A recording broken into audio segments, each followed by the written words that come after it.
গত ভিডিওতে তো তোমাদের সঙ্গে শেয়ার করেইছিলাম যে 29 তারিখ আমাদের যিনি মানে এই সমস্ত পাইপের কাজ করেন সেই কাকু আমাদের একটা বিশাল বড় পাইপ, তারপর পাইপে লাগানোর জন্য যে লকগুলো সব কিছু কিনে দিয়ে চলে গিয়েছিলেন।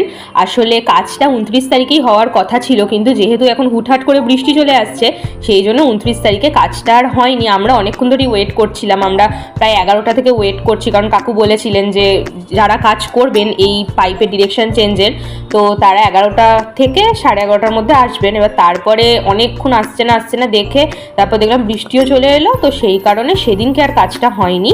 কিন্তু পরের দিন একদম সকাল সকাল কিন্তু এই দাদা এসে আমাদের পাইপের কাজটা করে দিয়েছে।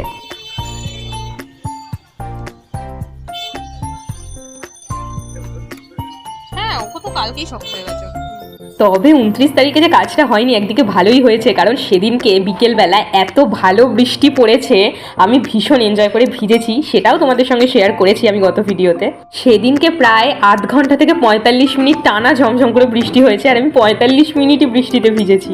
জানো তো, আমার এভরি টাইম কম্প্যানিয়ন আমার সঙ্গে শেয়ার করেছে যে ওর এই সমস্ত কাজগুলো দেখতে খুব ভালো লাগে।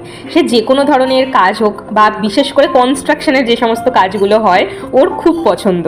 কি হচ্ছে না হচ্ছে দাঁড়িয়ে দাঁড়িয়ে দেখবে, কিভাবে হচ্ছে সেগুলো দেখবে। সেই কারণেই যে কনস্ট্রাকশনের কাজগুলোতে ও থাকতে পারেনি সেগুলোতে আমি ওকে খুব মিস করছিলাম।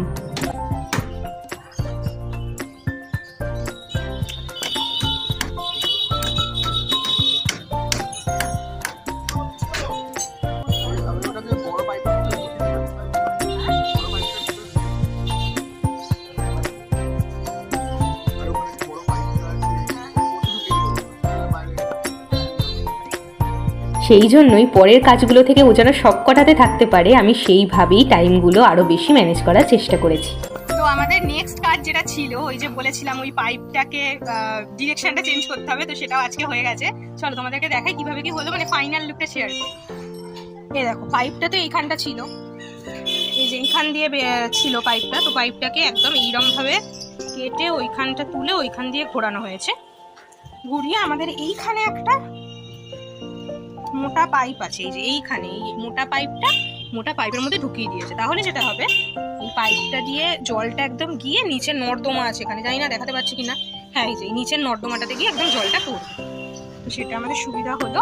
তো এই পাইপটা চেঞ্জ হয়ে গেল।